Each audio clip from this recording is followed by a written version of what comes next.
नमस्कार, मी अश्विन बापट. आपण बघताय 10च्या बातम्या एबीपी माझावर. बुलेटिनच्या सुरुवातीला आजच्या दिवसभरातली एक मोठी आणि चर्चेत राहिलेली बातमी. मनसे अध्यक्ष राज ठाकरेंनी दिलेल्या एका मुलाखतीत मुंबईत जन्माला आलेल्या माणसालाच इथले प्रश्न समजू शकतात असं वक्तव्य केलं होतं. फडणवीस नागपूरचे बाहेरच्या नेत्यांना वाटतं इथे प्रॉब्लेमच नाहीये असं म्हणत राज ठाकरेंनी मुख्यमंत्री फडणवीसांवर टीका केली होती. त्या टीकेला उत्तर देताना मुख्यमंत्री फडणवीसांनी हसत हसत टोला लगावलाय.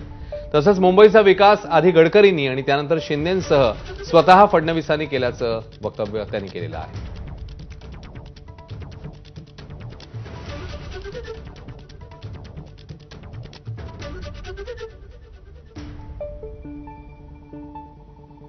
त्याने महाराष्ट्राचं डेथ वॉरंट काढलेलं. नाही एक मिनिट. देवेंद्र फडणवीस नागपूरचे, अजून बाकीचे सगळे बाहेरचे.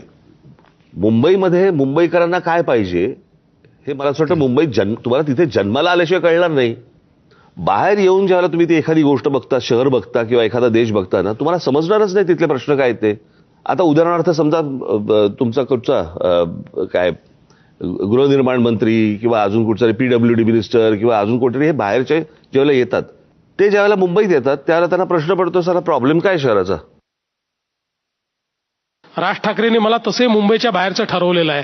त्याच्यामुळे आता मी सर्टिफाईड नागपूरकर आहे. जे मुंबईला जन्माला येऊन आता म्हातारे व्हायला लागले तरी विकास करू शकले नाही, ते काय विकास करणार आहेत. जो काही विकास बघा, एक गोष्ट तर मान्य करावी लागेल, मुंबईच्या विकासामध्ये पहिलं नाव कोणाचं घेतलं जात असेल तर ते नितीन गडकरींचं घेतलं जातं, ज्यांनी 55 उड्डाणपूल तयार केले, वरही बांद्रा सीलिंग तयार केली. आणि त्यानंतर मुंबईचा 360 डिग्री विकास हा मोदीजींच्या नेतृत्वाखाली मी आणि एकनाथ शिंदेंनी केला. उपमुख्यमंत्री एकनाथ शिंदेंच्या साताऱ्यात ड्रग्जचा साठा पकडल्याचा धागा पकडत ठाकरे